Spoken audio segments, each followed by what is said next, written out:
Hi అండి. ఏ story నచ్చితే like చేసి సబ్స్క్రైబ్ చేసుకోవడం మర్చిపోవద్దు. ఉన్నాయమ్మా, ఆదివారం ఇస్తాను, ఇంకా టైం ఉంది కదా. నాన్న ఉంది. ఈలోపు ఓనర్ని అడుగుతాను. ముందుగానే మాటేసి ఉంచాను, ఆదివారం తెచ్చిస్తాను. ఏమంటావు? సరే నాన్న, నువ్వు ఎలా అంటే అలా అని కాంతమ్మ భోజనం చేసి వెళ్ళగానే, ఏంటండి డబ్బులు ఇస్తాను అంటున్నారు? మొన్ననే కదా అప్పు కోసం నాకు తెలియదని బాధపడ్డారు, మళ్ళీ ఇప్పుడు ఇలా మాట్లాడుతున్నారేంటి? వంశీకి కాడ్రే చేస్తూ, ఎంత ఆలోచించినా అప్పు కోసం నాకేమీ తేలటం లేదు, కానీ చివరికి డబ్బులు కట్టక తప్పదు అని అర్థమైంది. అందుకే ఆదివారం పుష్ప గారికి డబ్బులు ఇస్తాను. మీ ఇష్టం అండి, కానీ ఏదైనా ఆలోచించి చేయండి. డబ్బుల విషయం కదా. సరే బుజ్జి అని ఇద్దరు భోజనం చేశారు. చాలా రోజుల తర్వాత పిల్లల దగ్గరికి వెళ్ళారు శ్రీను, నల్ని. ఎంతలా చిక్కిపోయారు ఇద్దరు. అసలు తింటున్నారా లేదా అని కూతురు పట్టుకొని బాధపడింది నల్ని. అయ్యో అమ్మా, తింటున్నాం. ఎలా ఉన్నారు నాన్న, బాబాయ్, నాన్నమ్మ, పిన్ని అందరూ బాగున్నారా అని కూతురు అడగగానే నల్ని ముఖం చిరాగ్గా పెట్టి, ఎందుకమ్మా వాళ్ళ కోసం అడుగుతున్నావు? వాళ్ళు ఏమన్నా మిమ్మల్ని పట్టించుకున్నారా? ఎంతో బాధగా అడిగింది. కూతురు తలనిమరుదు. ఎందుకు పట్టించుకోవడం లేదు? బాబాయ్ మా దగ్గరికి నెలకి 2 సార్లు వస్తున్నాడు.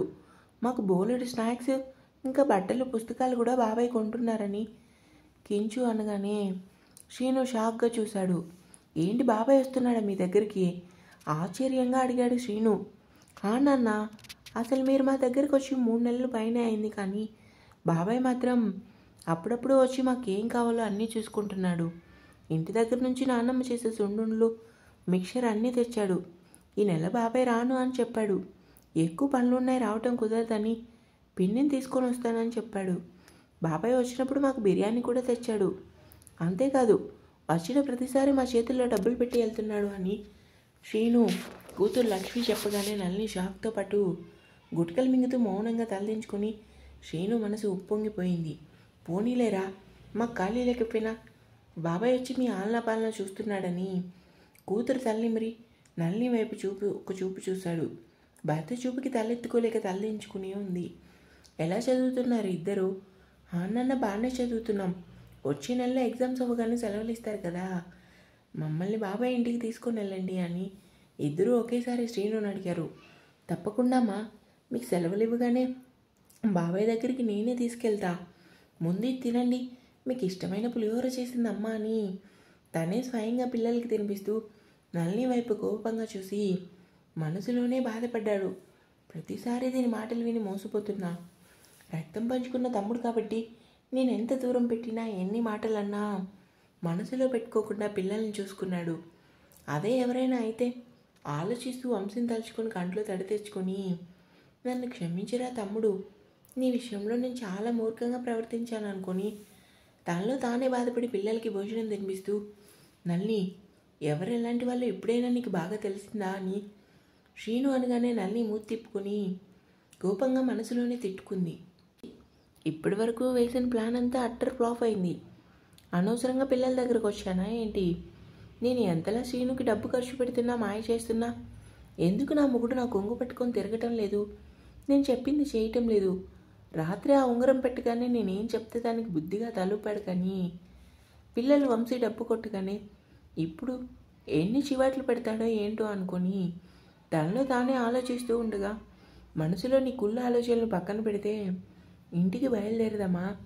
భర్త మాటలకి ఉలిక్కిపడి, ఏంటండి అమ్మాయి ఎక్కడ ఉన్నావు? మాకు టైం అయింది, వార్డెన్ పిలుస్తున్నారు, వెళ్తున్నాం నాన్న. ఎగ్జామ్స్ అవ్వగానే ఫోన్ చేస్తాను. ముందు మమ్మల్ని బాబాయ్ దగ్గరికి తీసుకెళ్ళాలి, సరేనా? సరే నాన్న, ఇద్దరూ జాగ్రత్త అని పిల్లల్ని జాగ్రత్తగా చూడమని వాళ్ళకి ఏం తక్కువైనా కొనివ్వండి వార్డెన్ చేతిలో డబ్బులు పెట్టి బయటకు వచ్చాడు శ్రీను.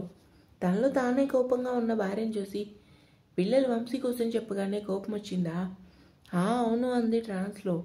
వెంటనే క్షణం కూడా ఆలస్యం చేయకుండా భార్య చేతిని పెట్టుకుని విసురుగా పక్కకి లాగాడు. శ్రీను లాగిన ఫోర్స్కి కింద పడకుండా తనను తాను నిలదొక్కొని, నిజంగానే నేను చంపేసినా పాపం లేదే, చంపేసేంత తప్పు నేనేం చేశానండి? కంట్లో కన్నీరు రాకపోయినా బలవంతంగా కన్నీరు తెచ్చుకుంది. ఛీ, ఆపవే నీ నాటకాలు. ఏమన్నావు? పిల్లల ఆలన పాలన ఎవరు చూస్తారన్నా? నిజం చెప్పవే, అసలు ఎందుకే నీకు నా కుటుంబం అంటేనే గిట్టదు? మా అమ్మని ఎలానో చూడవు, చివరికి మా తమ్ముడి దగ్గర కూడా నన్ను వెళ్ళనివ్వవు. అసలు ఎందుకు నువ్వు ఇలా స్వార్థంగా ఉన్నావు? మారవా?